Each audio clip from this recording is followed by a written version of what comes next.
Welcome to this Fiction Brain Masterclass on Story Voice. Every piece of fiction has a voice. Not the author's speaking voice, not the narrator's personality, not the dialogue. Voice is the sum of all the choices a writer makes about how language is used. These choices are so consistent and so characteristic that a reader who knows the work could identify it from a single page without ever seeing the author's name. That is not a small thing. That is a fingerprint. And like any fingerprint, story voice is built from 4 distinct elements working together. Today, we will explore all 4. Then we will draw one of the most useful distinctions in all of voicecraft, the difference between voice and register. And finally, we will look at how voice drift quietly breaks the trust of your reader. Let's begin with the 4 fingerprints of voice. The first is how you build sentences, short and punched or long and breathing, fragments that land hard or spiraling constructions that carry the reader through several ideas at once. The architecture of your sentences is one of the most reliable marks in any writer's work. The second fingerprint is the words you reach for, concrete or abstract, plain or elevated.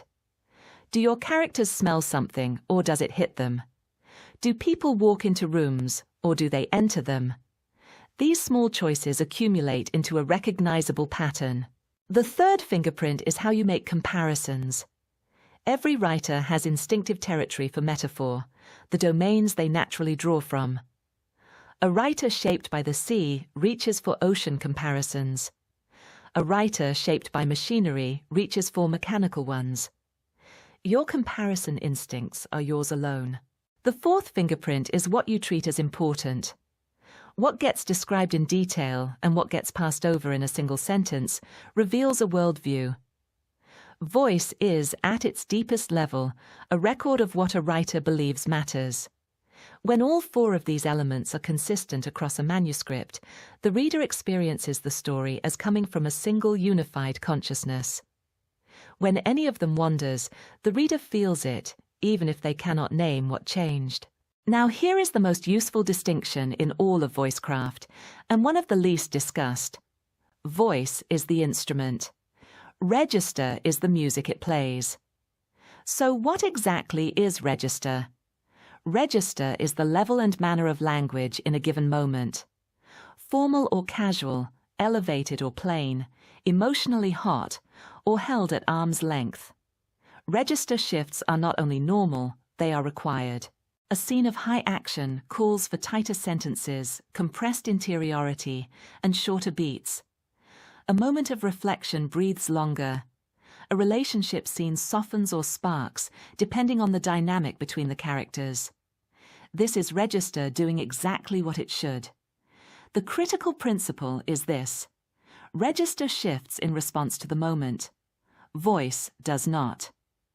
Let's make that concrete with one character across 2 moments. First, watch her think in fragments while under fire. Cover! Get to cover! She counted exits without deciding to. 3. 2 if the far one was blocked. Her hands had already found the wall. Now watch the shift after the action ends. The register opens, and the sentence begins to breathe. She sat on the curb for a long time after, watching the traffic move past with its ordinary indifference, and thought about how strange it was that her hands had known what to do before she had, as if her body had decided to survive without asking her first. Same character, same writer, same voice fingerprint, the body acting before the mind, the observation arriving sideways. Only the register has changed, and it has changed to match the moment. Where writers get into trouble is confusing these 2 things. They mistake register variation, which is craft working correctly, for voice drift, which is craft failing. Or they do the opposite. They lock their register tight across every scene in an effort to stay consistent, and the manuscript goes flat. Learning to let register move while holding voice steady is one of the genuine marks of a developed writer. So what happens when voice actually drifts? Readers do not think, the author's voice has drifted in Chapter 14. They think something feels different here. They think I was more caught up in the early chapters. They may never finish the book without being entirely sure why. Voice drift breaks reader trust at the subconscious level. From the first pages of a novel, the reader makes an unspoken agreement with the author's voice. This is how the story talks. This is the frequency I am tuned to. When that frequency shifts, the reader is momentarily disoriented. Not enough to stop reading, necessarily, but enough to lose the deep absorption that makes fiction work. And the loss is cumulative. One moment of drift creates a small pull out of the story. 3 or 4 create a pattern the reader begins to feel, even if they cannot articulate it. By the final third of a manuscript, where drift is most common, a reader may be skimming when they should be gripped. In first-person narration, drift reads as a personality change. The narrator suddenly seems like a slightly different person.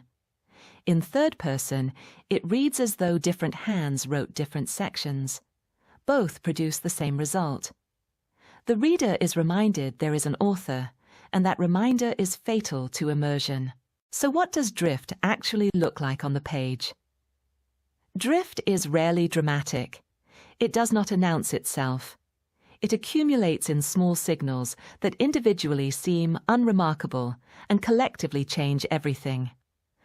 A writer whose natural mode is the short declarative sentence begins, in later chapters, to write longer, subordinate clause, heavy constructions. Paragraph rhythm changes. The writer who naturally mixes short punches with longer breath slides into more uniform construction. Fragment use increases or disappears in ways that no longer track with scene intensity. The vocabulary range shifts. The writer's characteristic verbs change. A writer whose instinct is for precise physical verbs begins using more general ones. Specific movement verbs become simply walked or moved. Metaphor territory drifts too. A writer who has been drawing comparisons from domestic life begins reaching for natural world comparisons in ways that feel unearned. But the most revealing signal is in what the narrator notices. When the observation priorities shift, when the things described in detail are different from what the early chapters established, the reader feels a different consciousness at work. Let's see this with the same character in 2 scenes, separated by chapters. Early in the manuscript, the voice is established and confident. The kitchen was cold. She ate standing up, one eye on the door. Toast, coffee going lukewarm. She could hear the pipes. The building always talked back in winter. Later, the voice has drifted. Margaret moved through the kitchen with a sense of quiet resignation, the morning light casting long shadows across the linoleum as she contemplated the day ahead. The coffee sat cooling in its mug, a small monument to the unhurried pace of her mornings. The events are similar. The character is the same. But the sentence architecture, the vocabulary level, the interiority style, and the observation temperature have all shifted. The reader feels this as a different book. So, what causes drift in the first place? 3 causes account for most of it. The most common is session gaps. A writer sets a project aside for days, weeks, or months, and returns without re-establishing the voice frequency. They begin writing from their current state, rather than from the manuscript's established state. The longer the gap, the more pronounced the risk. This is also why books that take years to complete require the most rigorous voice maintenance. The writer who began the novel at 32 and finishes it at 37 is not the same writer. But the manuscript needs to be. The second cause is growing craft confidence.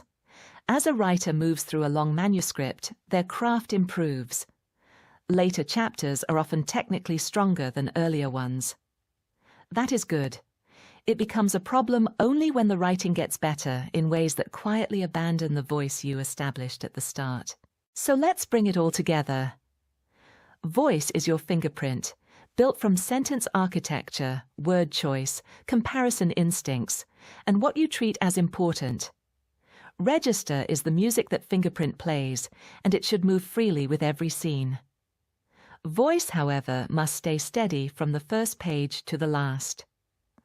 Hold the voice, let the register breathe, and watch for the small signals of drift before they ever break the reader's trust.